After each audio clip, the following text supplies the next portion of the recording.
Okay, good morning, everybody. And it is a good morning, right? Yes, sir. Tomorrow will be a better morning, right? Okay, anyway, I want to thank my colleagues here, Senator Shaheen. She's been our leader here in the Senate on the ACA Subsidies bill, along with Senator Duckworth, who couldn't make it today. And I want to thank Congresswoman Lauren Underwood for leading the charge in the House, and thank Whip Katherine Clark for being here as well. So we're here to talk about one of the biggest differences between Republicans and Democrats, and that is health care costs. It's one of the top issues, as we all know, facing American families. And for some reason, Republicans have been bound and determined for years to undercut the progress we've made in bringing costs down.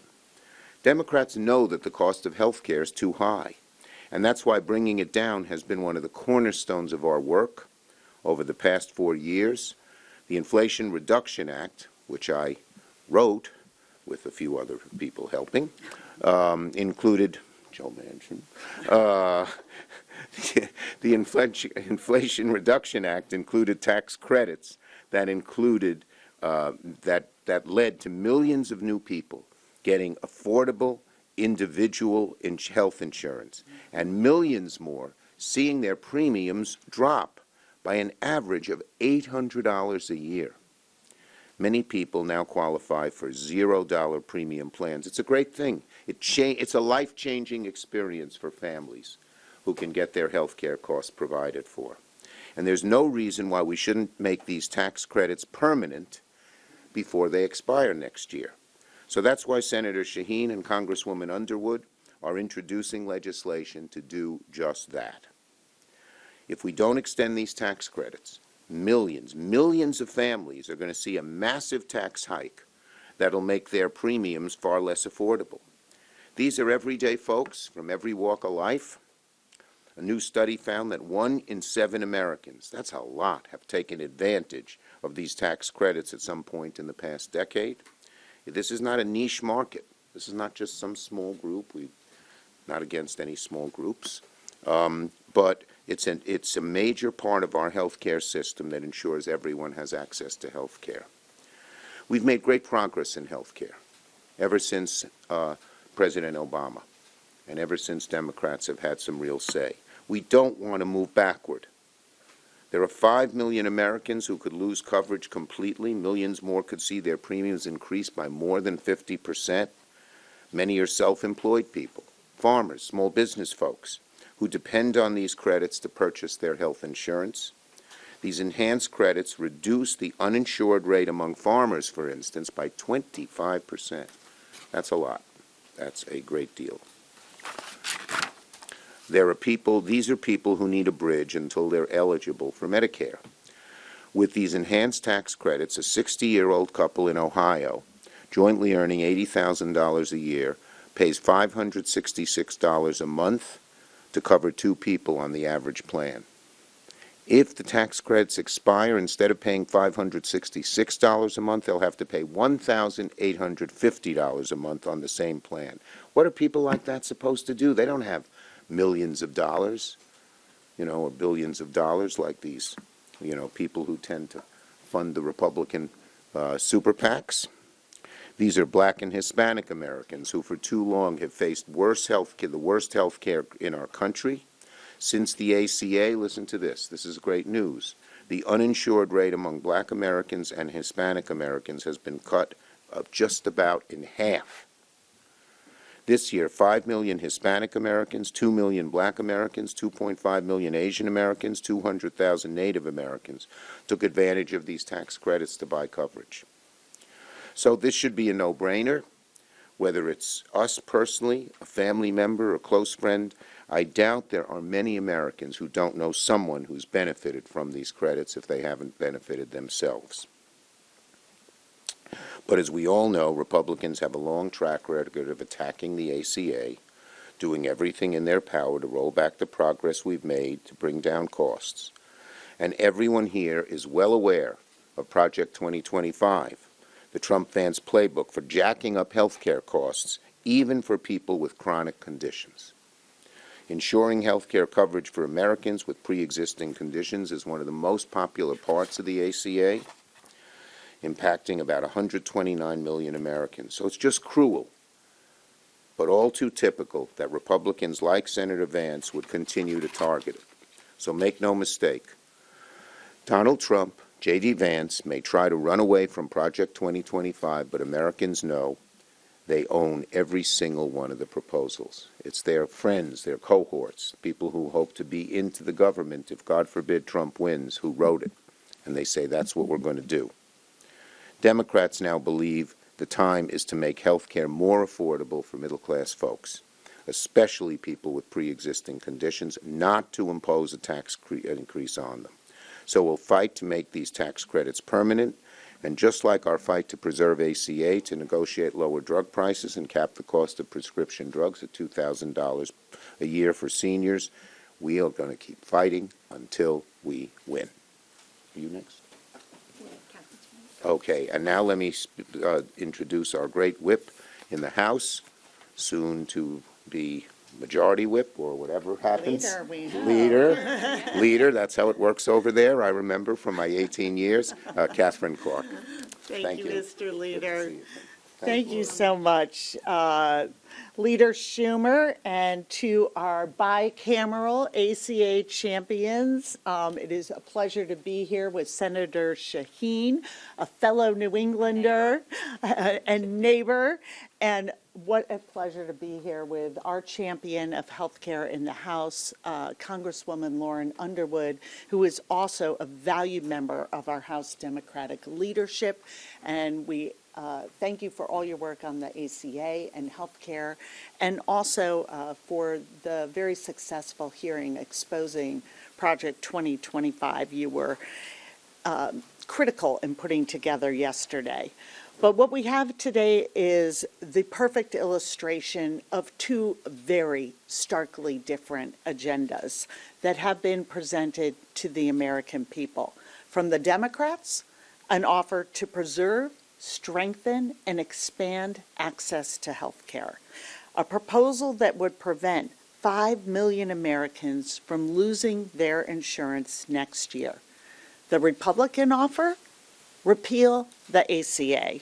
Don't just kick those millions of Americans off their insurance, those 5 million, but 21 million people who currently get their health care through the ACA. Don't just take my word for it. Donald Trump has said it was a low point of his presidency that he failed to repeal the ACA. Not the global pandemic, not the insurrection at our Capitol, not the crimes he committed. His biggest regret is that he failed to tear away health care from the American people. And now he'd like the opportunity to take another run at it. Well, we're not going back. We're not going back to a less healthy and less just America. We're not going back to an America where being a woman is a pre-existing condition, where health care is treated like a privilege. We are going forward to a future where health care is upheld as a fundamental human right that it is. And I am so proud to stand with my Democratic colleagues, House and Senate, as we move forward together into the future. And I am so grateful for the work of Senator Shaheen on all of this and for being such a champion for access to health care for American families. Well, thank you very much, Katherine. It's nice to join you this morning and Senator Schumer and Congresswoman Underwood to talk about what we need to do to make the Affordable Care Act premium tax credits permanent. Let me also recognize Senator Baldwin, who is a co-sponsor of the legislation. Our bill, our bicameral bill, the Healthcare Affordability Act, would make tax credits more generous for those who are already receiving existing tax credits, and it would expand eligibility to consumers with incomes over 400% of the federal poverty level. So that's what the bill would do. We included it, as Senator Schumer said, in the American Rescue Plan. which extended those tax credits through 2022. We extended them again in the Inflation Reduction Act through December of 25. But in order to give insurers the ability to set their rates for the next year, we need to get this done in the first quarter of next year. So that means we need to get it done now. Medical costs are the top cause of bankruptcy, and we've got to do more to help people. People like Nancy Glenn, my constituent from Sutton, New Hampshire. Nancy was a self-employed, independent contractor. She couldn't afford to purchase health insurance because the premiums were just too expensive. So for 4 years, she never went to the doctor, even though she knew there was something wrong. Finally, she got a job which would give her health insurance, and she was able to go see a doctor and discovered that she's got type 2 diabetes. Now, because she finally got the care that she desperately needed, her diabetes is now under control. She's lost 80 pounds. She can keep up with her 10-year-old son, Hunter, and she's spending more time with her family, living a better, healthier life. But as we've heard, if we fail to extend these tax credits, 20 million Americans will see a sudden spike in their health insurance costs. 5 million people will become uninsured, and families like Nancy's would be faced with impossible questions like, do I postpone needed care because it's too expensive? Do I skip refilling my prescription because I can't afford it? Do I get that MRI or mammogram or other tests and just hope that the health care issues go away? Sadly, these aren't hypotheticals. As Nancy experienced, these are challenges that millions could face if we let these tax credits expire. And it wouldn't just affect families like Nancy's in New Hampshire. Red states, blue states, purple states are all home to families who would be forced to face skyrocketing costs. And the predictions are very clear. There's no ambiguity. Premiums would spike in every state, more people would be uninsured, and Americans would be priced out, too many Americans would be priced out of getting vital health care coverage. So it's why we made sure these tax credits were included, as I said, in the American Rescue Plan and the Inflation Reduction Act, and now it's time we do it again. The people we serve deserve better than the concepts of a plan. They deserve a real plan. That's what our bill would do. We need to follow up with real action. We need to get this done before it's too late. So, Congresswoman Underwood, I'm so pleased to be able to join you in this effort. Thank you. Well, good morning, everyone. Thank you all for joining us today. It's an honor to join Leader Schumer and Whip Clark and Senator Shaheen for the introduction of the Healthcare Affordability Act of 2024. Now, today is one of my favorite days in Congress because today is a healthcare day. And from my very first day in Congress, it's been my mission to lower out-of-pocket healthcare costs for families across the country and in my community in Northern Illinois. That's why I first introduced the Healthcare Affordability Act in 2019. And I fought so hard to get a short-term version of it included into law. Because of this legislation, more Americans than ever before have access to quality, affordable health care through their marketplace plans. And since this legislation was signed as part of the American Rescue Plan and later extended in the Inflation Reduction Act, we've seen a record-breaking expansion of enrollment. In fact, earlier this month, we crossed 50 million Americans who have enrolled. That's 1 in 7 Americans who have benefited, who now have quality, affordable health care. And 4 out of 5 enrollees can get a plan for $10 or less a month. This legislation works. It's lowering costs, and it's bringing the peace of mind that comes with quality care to millions of people. And now we have to make these savings permanent. Because, and I want to be clear, this isn't about just adding numbers to the board. These savings are a difference between families having coverage and going without it. It's about making sure that families don't have to worry about their wallets when they get sick, and their kids are given an opportunity to live healthy and full lives. It's about creating an America where healthcare coverage is accessible and it's affordable for everybody, regardless of where you come from. And if we don't act now to extend these savings, families will see sharp and harmful premium increases for 2025. That's a fact, okay? The progress that we've made will be lost, and the consequences will be life-threatening. At a time when so many families are struggling to pay for the essentials, going backwards on all the progress that we've made on healthcare affordability is not acceptable. Not only do these savings help relieve the burden on families who pay exorbitant premiums, they're also a crucial tool in promoting health equity. The uninsured rate for Black and Hispanic adults has long been disproportionately higher than the rate for white adults. But this policy is changing that, as Leader Schumer said. From 2020 to 2023, enrollment across Black consumers has skyrocketed. Rural communities like parts of mine in northern Illinois have seen an explosion in coverage as these savings have made quality, affordable care available. We can't just pull the rug from under these families.